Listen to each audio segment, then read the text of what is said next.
ઓમ શ્રી પરમાત્મને નમઃ. શ્રીમદ ભગવદ્ ગીતાના 13મા અધ્યાયનું મહાત્મય. શ્રી મહાદેવજી કહે છે, પાર્વતી, હવે તમે 13મા અધ્યાયના અગાધ મહિમાનું વર્ણન સાંભળો. એને સાંભળવાથી તમે ઘણા પ્રસન્ન થશો. દક્ષિણ દિશામાં તુંગભદ્રા નામની એક ઘણી મોટી નદી છે. એના કિનારે હરિહરપુર નામનું રમણીય નગર વસેલું છે. ત્યાં હરિહર નામે સાક્ષાત ભગવાન શિવજી બિરાજમાન છે, જેમના દર્શન માત્રથી પરમ કલ્યાણની પ્રાપ્તિ થાય છે. હરિહરપુરમાં હરિદીક્ષિત નામના એક સ્ત્રોત્રીય બ્રાહ્મણ રહેતા હતા, જે તપસ્યા અને સ્વાધ્યાયમાં પોરવાયેલા અને વેદોમાં પારગામી વિદ્વાન હતા. એમની એક પત્ની હતી, જેને લોકો દુરાચારા કહીને બોલાવતા હતા. આ નામ જેવા જ એના કર્મ પણ હતા. એ સદાય પતિને કડવા વેણ કહેતી હતી. એણે કદીએ પતિ સાથે શયન કર્યું ન હતું. પતિ સાથે સંબંધ રાખનારા જેટલા લોકો ઘરે આવતા, એ બધાને એ ધમકાવતી અને પોતે કામવાસનામાં નિરંતર વ્યભિચારીઓ સાથે રમણ કર્યા કરતી હતી. એક દિવસ નગરને અહીં તહીં આવતા જતા નગરજનોથી ભરાયેલું જોઈને એણે નિર્જન અને દુર્ગમ વનમાં પોતાને માટે સંકેત સ્થાન બનાવી લીધું. એક સમયે રાત્રે કોઈ કામી ન મેળવીને એ ઘરના કમાડ ખોલીને નગરમાંથી બહાર સંકેત સ્થાને ચાલી ગઈ. તે સમયે એનું ચિત્ત કામથી મોહિત થઈ રહ્યું હતું. એ એક એક કુંજમાં તથા દરેક વૃક્ષની નીચે જઈને કોઈ પ્રિયતમની શોધ કરવા લાગી. પરંતુ એ સઘળા સ્થાનો પર એનો પરિશ્રમ વ્યર્થ ગયો. એને પ્રિયતમ દેખાયા નહીં. ત્યારે એ તે વનમાં વિવિધ પ્રકારની વાતો કહીને વિલાપ કરવા લાગી. ચારે દિશાઓમાં ભમતી ભમતી વિયોગજનિત વિલાપ કરતી એ સ્ત્રીનો અવાજ સાંભળીને કોઈ ઊંઘેલો વાઘ જાગી ઉઠ્યો અને ઉછળીને એ સ્થાને પહોંચ્યો જ્યાં એ રડી રહી હતી. અને પેલી પણ એને આવતા જોઈને પ્રેમીની આકાંક્ષાથી વાઘની સામે ઊભી રહેવા માટે આડમાંથી બહાર નીકળીને આવી. એ સમયે વાઘે આવીને એને નખરૂપી બાણોના પ્રહારથી પૃથ્વી પર પાડી દીધી. આ અવસ્થામાં પણ એ કઠોર વાણીમાં પોકારતી પૂછી બેસી, અરે વાઘ, તું શા માટે મને મારવા માટે અહીં આવ્યો છે? પહેલાં આ બધી વાતો જણાવી દે, પછી મને મારજે. એની આ વાત સાંભળીને પ્રચંડ પરાક્રમી વાઘ ક્ષણભર માટે પોતાનો કોળિયો બનાવવામાંથી અટકી ગયો અને જાણે મલકાતો હોય એમ બોલ્યો, દક્ષિણ દેશમાં મલાપહા નામની એક નદી છે. એના તટે મુનિપર્ણા નામની નગરી વસેલી છે. ત્યાં પંચલિંગ નામે સાક્ષાત ભગવાન શંકર નિવાસ કરે છે. એ જ નગરીમાં હું બ્રાહ્મણ કુમાર થઈને રહેતો હતો. નદીના કિનારે એકલો બેઠો રહેતો અને જે યજ્ઞના અધિકારી નથી એ લોકો પાસે પણ યજ્ઞ કરાવીને એમનું અન્ન ખાધા કરતો હતો. એટલું જ નહીં, ધનના લોભથી હું સદા પોતાના વેદપાઠના ફળને પણ વેચ્યા કરતો હતો. મારો લોભ એટલે સુધી વધી ગયો હતો કે બીજા ભિક્ષુઓને ગાળો આપીને દૂર કરી દેતો અને પોતે બીજા લોકોને નહીં આપવા યોગ્ય ધન પણ આપ્યા વિના જ સદા લઈ લીધા કરતો હતો. ઋણ લેવાને બહાને સૌને છળતો હતો. ત્યાર પછી કેટલોક સમય વીતતા હું ઘરડો થયો. મારા વાળ સફેદ થઈ ગયા, આંખે દેખાતું ન હતું અને મોઢાના બધા દાંત પડી ગયા. તેમ છતાં મારી દાન લેવાની આદત ન છૂટી. પર્વ આવતા પ્રતિગ્રહના લોભે હું હાથમાં કુશ લઈને તીર્થ નજીક જતો રહેતો હતો. ત્યાર પછી જ્યારે મારા બધા અંગો ઢીલા પડી ગયા, ત્યારે એકવાર કેટલાક ધૂર્ત બ્રાહ્મણોના ઘરે માગવા ખાવા માટે ગયો. તે જ સમયે મારા પગમાં કૂતરાએ બચકું ભર્યું. ત્યારે હું મૂર્છિત થઈને ક્ષણભરમાં પૃથ્વી પર પડી ગયો. મારા પ્રાણ જતા રહ્યા. ત્યાર પછી હું વાઘ યોનિમાં જન્મ્યો. ત્યારથી આ દુર્ગમ વનમાં રહું છું તથા પોતાના અગાઉના પાપોને સ્મરીને કદી ધર્મિષ્ઠ મહાત્મા, યતિ, સાધુ પુરુષ તથા સતી સ્ત્રીઓને હું નથી ખાતો. પાપી, દુરાચારી અને કુલટા સ્ત્રીઓને જ હું પોતાનું ભક્ષ્ય બનાવું છું. આથી કુલટા હોવાને કારણે તું ચોક્કસ મારો કોળિયો બનીશ. આમ કહીને એ પોતાના કઠોર નખોથી એના શરીરના ટુકડા ટુકડા કરીને ખાઈ ગયો. ત્યાર પછી યમરાજના દૂતો એ પાપીનીને સંયમની પુરીમાં લઈ ગયા. ત્યાં યમરાજની આજ્ઞાથી અનેક વાર એને વિષ્ટા, મૂત્ર અને રક્ત ભરેલા ભયાનક કુંડમાં નાખી કરોડો કલ્પો સુધી એમાં રાખ્યા પછી એને ત્યાંથી લઈ આવીને 100 મન્વંતરો સુધી રોરવ નરકમાં રાખી. પછી ચારે બાજુ મોઢું કરીને દીન ભાવે રડતી એ પાપીનીને ત્યાંથી ખેંચીને દહનાનન નામના નરકમાં નાખી. તે સમયે એના કેશ છૂટા હતા અને શરીર ભયાનક દેખાતું હતું. આ રીતે ઘોર નરક યાતના ભોગવી ચૂક્યા પછી એ મહાપાપીની આ લોકમાં આવીને ચાંડાળ યોનિમાં જન્મી. ચાંડાળના ઘરમાં પણ દરરોજ વધતી એ પૂર્વજન્મના અભ્યાસથી પૂર્વવત પાપોમાં પ્રવૃત્ત રહી. પછી એને કોઢ અને રાજ્યક્ષમાનો રોગ થઈ ગયો. નેત્રોમાં પીડા થવા માંડી. પછી કેટલાક સમય બાદ એ ફરી પોતાના નિવાસ સ્થાને હરિહરપુર ગઈ, જ્યાં ભગવાન શિવના અંતઃપુરની સ્વામીની જન્બકા દેવી બિરાજમાન છે. ત્યાં એણે વાસુદેવ નામના એક પવિત્ર બ્રાહ્મણના દર્શન કર્યા, જે નિરંતર ગીતાના 13 અધ્યાયનો પાઠ કરતો હતો. એના મુખેથી ગીતાનો પાઠ સાંભળતા જ એ ચાંડાળના શરીરમાંથી મુક્ત થઈ ગઈ અને દિવ્ય દેહ ધારણ કરીને સ્વર્ગલોકમાં જતી રહી. ઓમ શ્રી પરમાત્મને નમઃ. શ્રીમદ ભગવદ્ ગીતા 13 અધ્યાય ક્ષેત્રજ્ઞ વિભાગ યોગ. મિત્રો, આ અધ્યાયમાં જ્ઞાન સહિત ક્ષેત્રજ્ઞનો વિષય તેમજ જ્ઞાન સહિત પ્રકૃતિ અને પુરુષનો વિષય સમજાવેલ છે. શ્રી ભગવાન બોલ્યા, હે કૌંતેય, આ શરીર ક્ષેત્ર એટલે કે જેવી રીતે ખેતરમાં વાવેલા બીજોનું એના અનુરૂપ ફળ સમય થતાં ઉગી નીકળે છે, એવી જ રીતે આમાં વાવવામાં આવેલા કર્મોના સંસ્કારરૂપી બીજોનું ફળ સમય જતાં ઉગી નીકળે છે. આને ક્ષેત્ર કહેવાય છે અને એને જે જાણે છે તે ક્ષેત્રજ્ઞ એટલે કે જીવાત્મા નામથી ઓળખાય છે.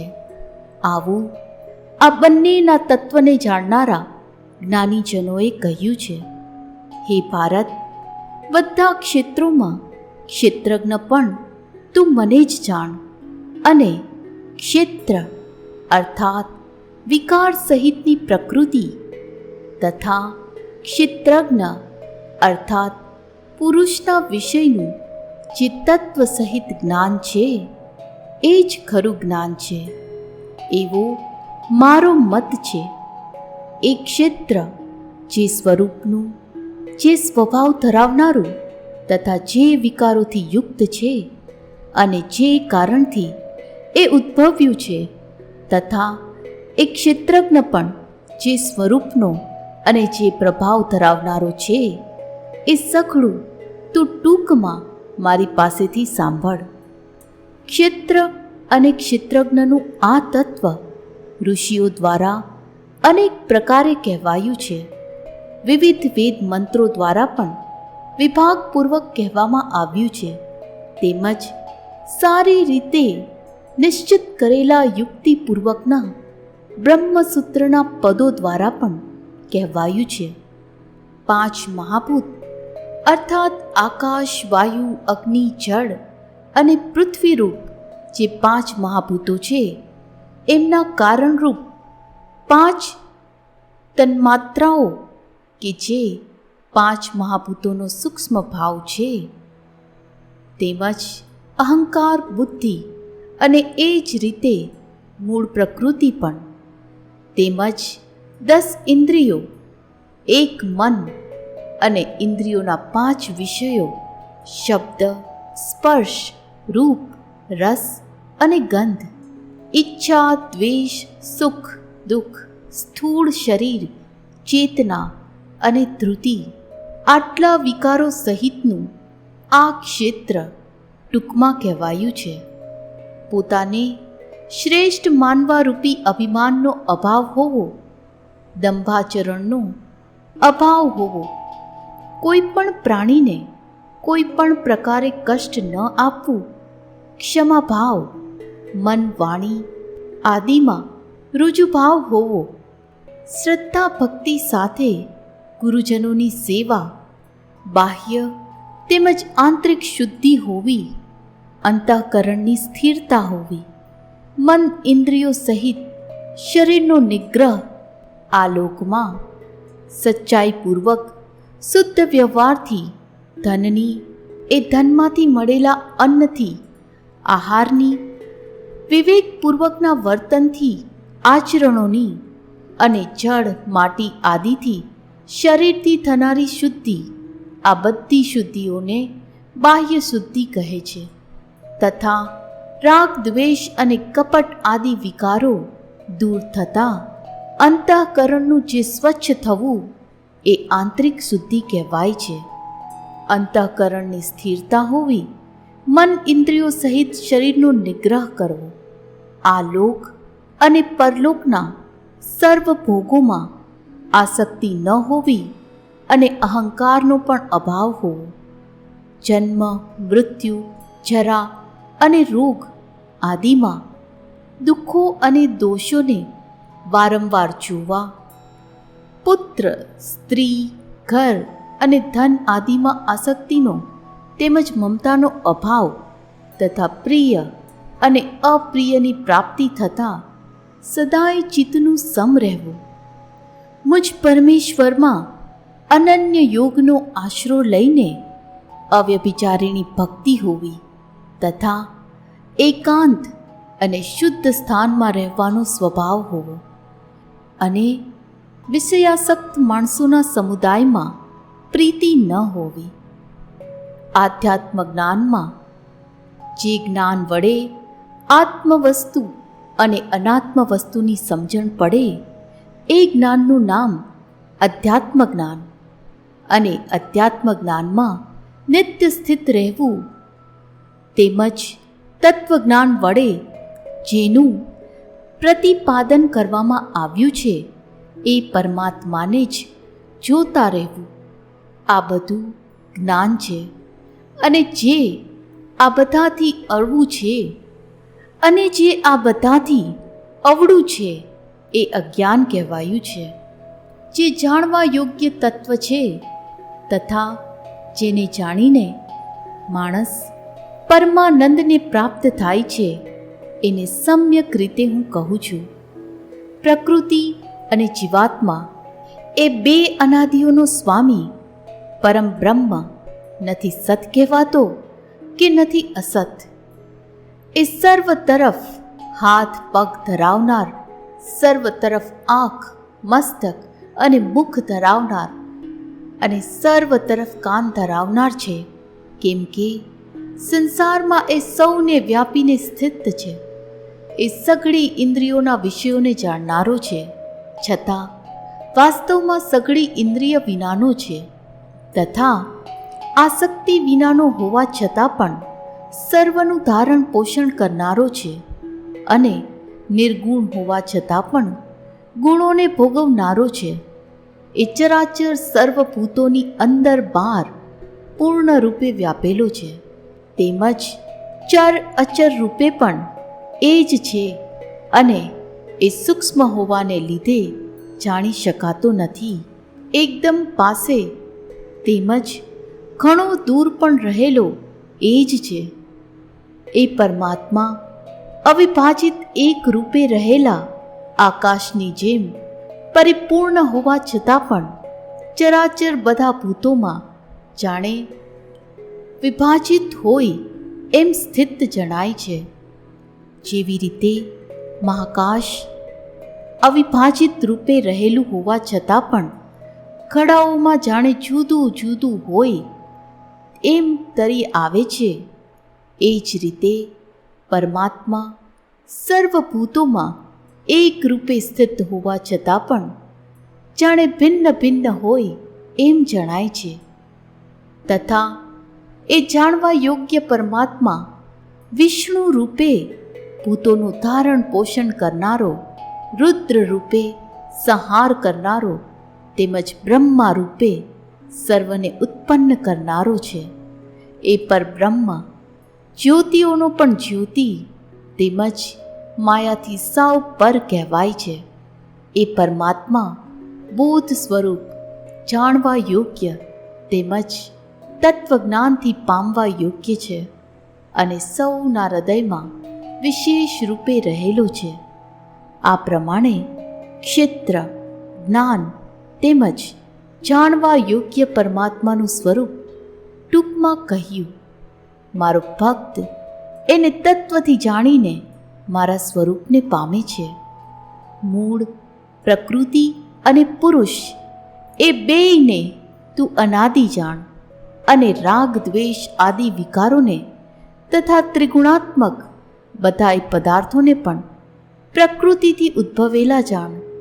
આકાશ, વાયુ, અગ્નિ, જળ અને પૃથ્વી એ પાંચેય સૂક્ષ્મ મહાભૂતો તથા શબ્દ, સ્પર્શ, રૂપ, રસ અને ગંધ જ્ઞાનેન્દ્રિયોના આ 5 વિષયો, આ 10નું નામ કાર્ય છે. બુદ્ધિ, અહંકાર અને મન એ ત્રણેય અંતઃકરણો, શ્રોત્ર, ત્વચા, રસના, નેત્ર અને ઘ્રાણ એ 5 જ્ઞાનેન્દ્રિય તેમજ વાક, હસ્ત, પાદ, ઉપસ્થ અને ગુદા એ 5 કર્મેન્દ્રિયો. આમ આ 13નું નામ કરણ છે. આવા કાર્યો અને કરણોને ઉત્પન્ન કરવામાં પ્રકૃતિ કારણ કહેવાય છે અને સુખ દુઃખોનો અનુભવ થવામાં જીવાત્મા કારણ કહેવાય છે. પ્રકૃતિમાં રહીને જ પુરુષ પ્રકૃતિમાંથી જન્મેલા ત્રિગુણાત્મક પદાર્થોને અનુભવે છે અને આ ગુણોનો સંગ આ જીવાત્મા સારી નરસી યોનિઓમાં જન્મ થવામાં કારણ બને છે. આ દેહમાં રહેલો હોવા છતાં આ જીવાત્મા વાસ્તવમાં પરમાત્મામાં જ છે. એ જ સાક્ષી હોવાને લીધે ઉપદ્રષ્ટા અને ખરી સંમતિ આપનારો હોવાને લીધે અનુમંતા, સૌનું ધારણ પોષણ કરનારો હોવાને લીધે ભર્તા, જીવરૂપે ભોગતા, બ્રહ્મા આદિનો પણ સ્વામી હોવાને લીધે મહેશ્વર અને શુદ્ધ સચ્ચિદાનંદ ઘન હોવાથી પરમાત્મા એમ કહેવાયો છે. આ રીતે પુરુષને અને ગુણોની સાથે પ્રકૃતિને જે માણસ તત્વથી જાણે છે એ સર્વ રીતે કર્તવ્ય કર્મ કરતો હોવા છતાં પણ ફરી નથી જન્મ પામતો.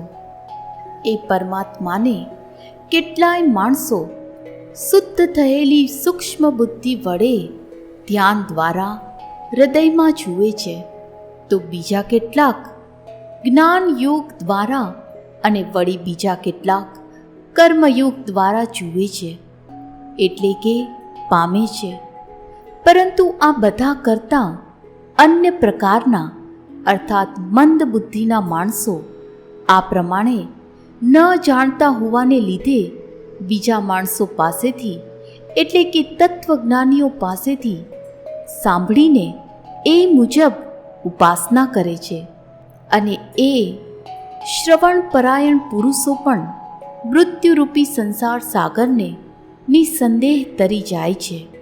હે ભરત શ્રેષ્ઠ, યાવન માત્ર જેટલા પણ સ્થાવર જંગમ પ્રાણીઓ જન્મે છે એ બધાઈને તું ક્ષેત્ર અને ક્ષેત્રજ્ઞના સંયોગથી જ ઉદ્ભવેલા જાણ. જે માણસ નષ્ટ થઈ રહેલા સઘળા ચરાચર ભૂતોમાં પરમેશ્વરને નષ્ટ ન થતાં તેમજ સમભાવે રહેલા જુએ છે એ જ ખરું જુએ છે. કેમ કે સર્વમાં સમભાવે રહેલા પરમેશ્વરને સમ સ્વરૂપે જોતો માણસ પોતાના વડે પોતાને નષ્ટ નથી કરતો, માટે એ પરમ ગતિને પામે છે. અને જે માણસ બધાય કર્મોને સર્વ રીતે પ્રકૃતિ વડે થનારા જુએ છે તથા આત્માને અકર્તા જુએ છે એ જ ખરું જુએ છે. એ જ ક્ષણે આ માણસ પ્રાણીઓના જાત જાતના સ્વરૂપોને એક પરમાત્મામાં જ રહેલા તથા એ પરમાત્માથી જ સઘળા પ્રાણીઓનો વિસ્તાર જુએ છે. એ જ ક્ષણે એ સચ્ચિદાનંદ ઘન બ્રહ્મને પામી જાય છે. હે કુંતે, અનાદિ હોવાને લીધે તથા નિર્ગુણ હોવાને લીધે આ અવિનાશી પરમાત્મા શરીરમાં રહેલો હોવા છતાં પણ ખરી રીતે ન તો કશું કરે છે કે ન તો લેપાય છે. જેમ સર્વ સ્થળે વ્યાપેલું આકાશ સૂક્ષ્મ હોવાને લીધે સ્થાનોના ગુણ દોષોથી લેપાતું નથી, એ જ રીતે દેહમાં સર્વત્ર રહેલો આત્મા નિર્ગુણ હોવાને લીધે દેહના ગુણોથી લેપાતો નથી. હે ભારત, જેવી રીતે એક જ સૂર્ય આ આખાય બ્રહ્માંડને ઉજાડે છે એ જ રીતે એક જ આત્મા આખાય ક્ષેત્રને ઉજાડે છે. આ પ્રમાણે ક્ષેત્ર અને ક્ષેત્રજ્ઞના ભેદને તથા કાર્ય સહિત પ્રકૃતિથી મુક્ત થવાને જે માણસો જ્ઞાનચક્ષુ દ્વારા તત્વથી જાણી લે છે એ મહાત્માજનો પરમ બ્રહ્મ પરમાત્માને પ્રાપ્ત થઈ જાય છે.